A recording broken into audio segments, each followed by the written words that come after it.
People made fun of him. Oh, that Morgan Stanley group, they're doing these fire drills. But he continued.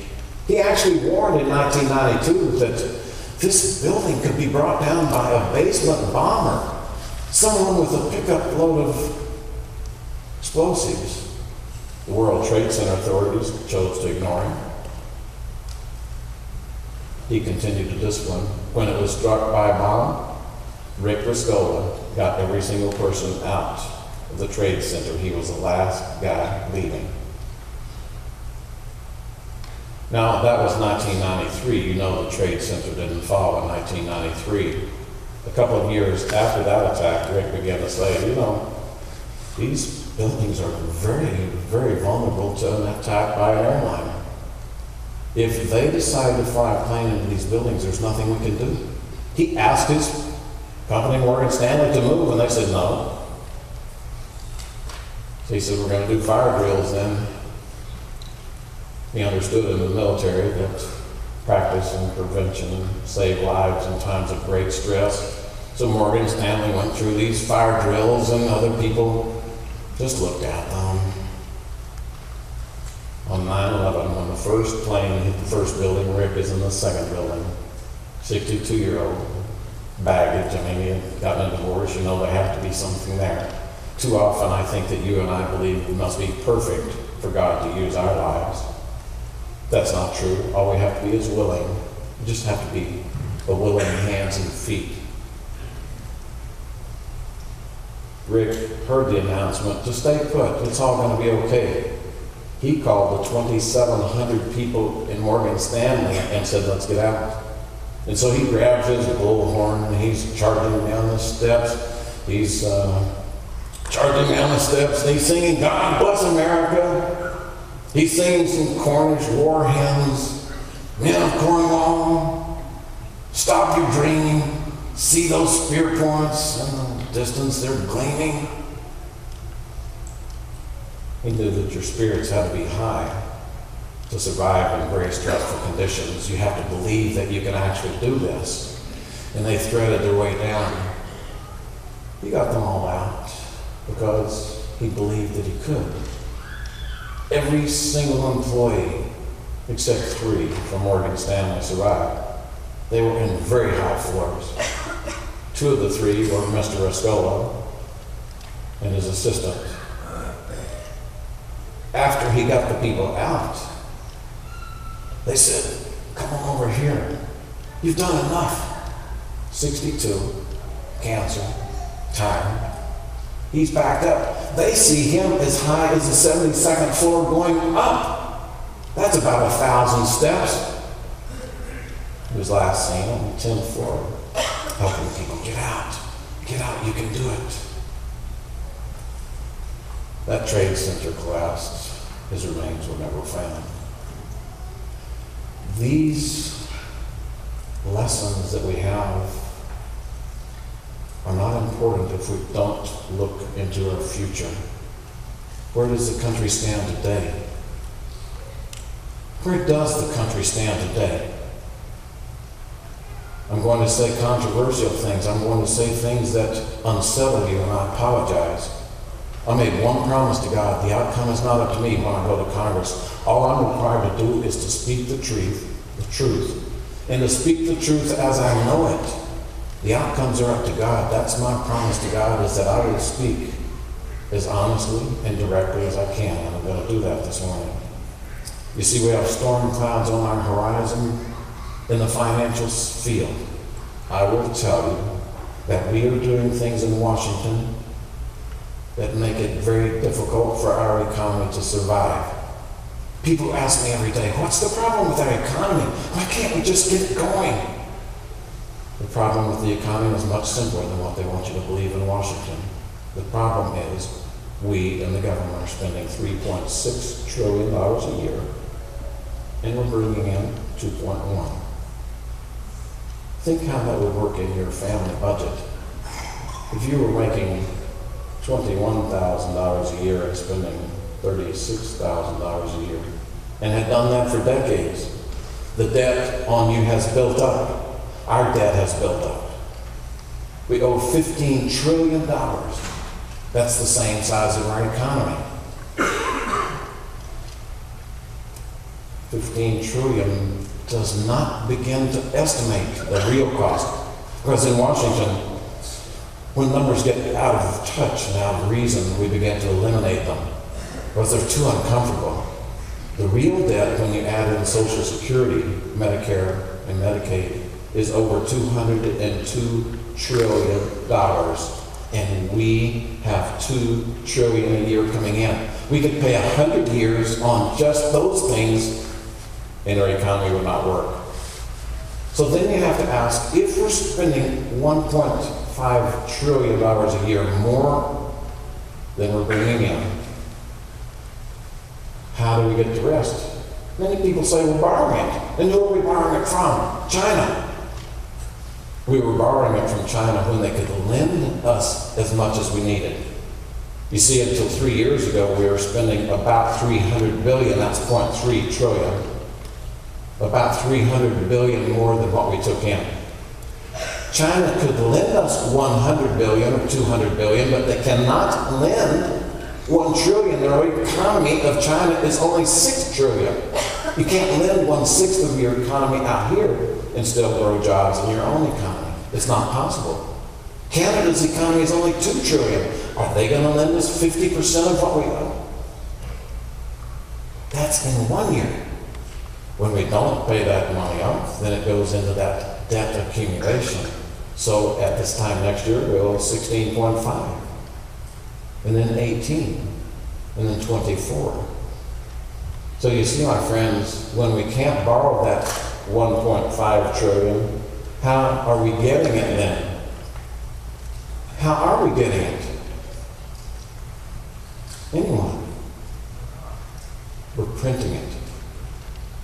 And when a nation begins to print its money in order to conduct its business, I will tell you that there is nowhere to go but down. We're going to see inflation. We're going to probably see a devaluation of the dollar. Many of you my age would remember in the 50s, all of the economies in South America went broke. They devalued those currencies. We saw Mexico do it 2 or 3 times in the last few years. That's where your money is worth this much today and worth half tomorrow and 1/10 the day after.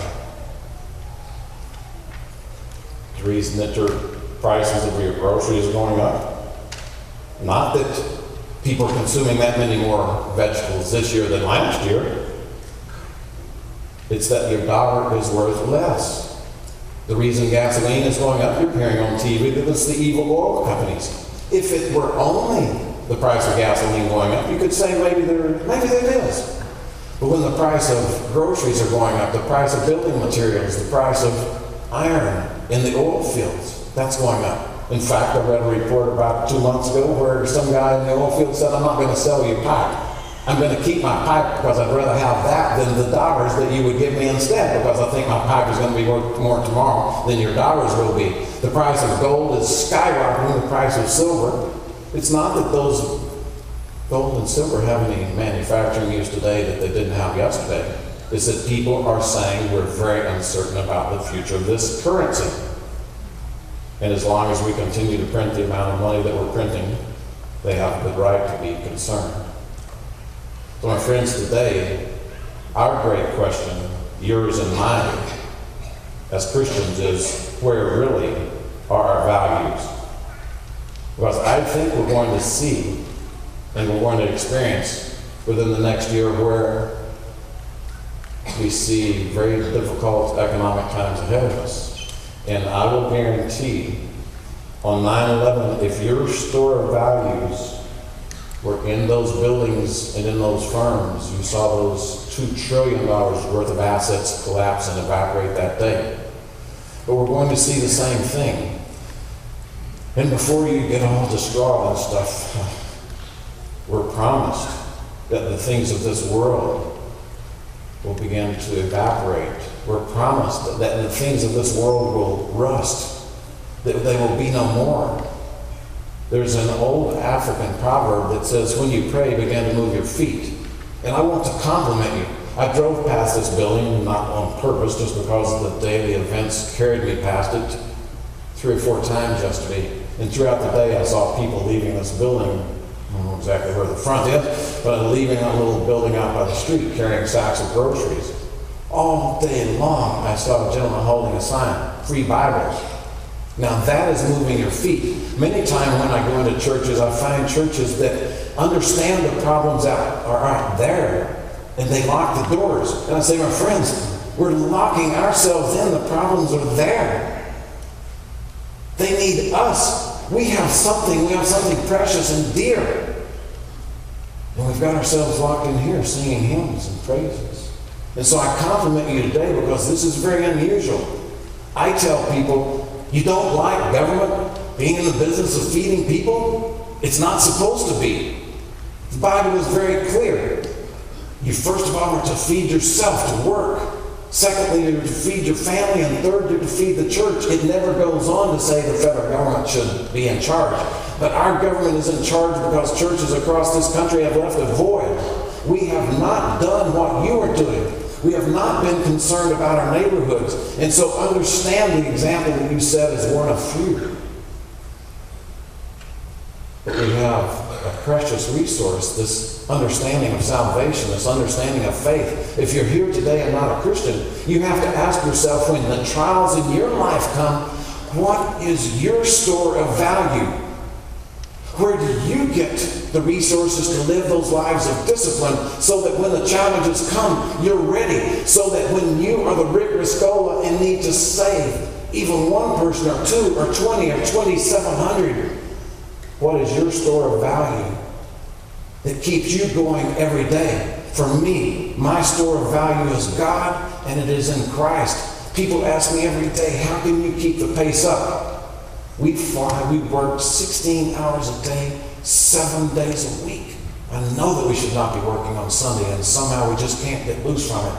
And people are saying, how do you keep it up? And I say, that's God's answer. I don't know. I just know that every day I ask for the energy, and I have the energy to do what's required. And we're coming in a time in this country when we're going to have to be those beacons of light, those beacons of hope in the darkness. Any of you read Cormac McCarthy, The Road? Take a look at it. In it, he describes post-apocalyptic America. Something big has happened. We don't know. It's not the purpose. It's just that civilization has been dismantled. It's been destroyed. The food shelves have been empty for weeks or for years. Things are just quit. They quit working. People are hiding because there are marauders trying to get at the resources. One man and his son are making their way along the road looking for warmer places because there's no heat, there's no energy, no movement of vehicles except those people who found stores of gasoline. They're driving those Mad Max looking things up and down the highway trying to find anybody who's coming along. Cannibalism is happening. Cormac McCarthy then begins to describe using the fire as the analogy. Fire throughout history has been that visualization of warmth, heat, light, love. Fire provides good things. And so the dad with his son is, you don't know exactly, but you're guessing he's probably 13 or 14, too young to be taking on the responsibilities, and his dad is getting sick. He knows he's not going to make it. Son, you got to keep moving south. You got to find the good guys. The good guys, they're down there somewhere. Keep going and stay away from these evil people. And someday, you're going to find those good guys. But you carry the light. You got to carry the light. And the son asks, Dad, is the light real? This conversation going on over the weeks as they're making their way along the road. Yes, son, the light is real. I can see it in you every day.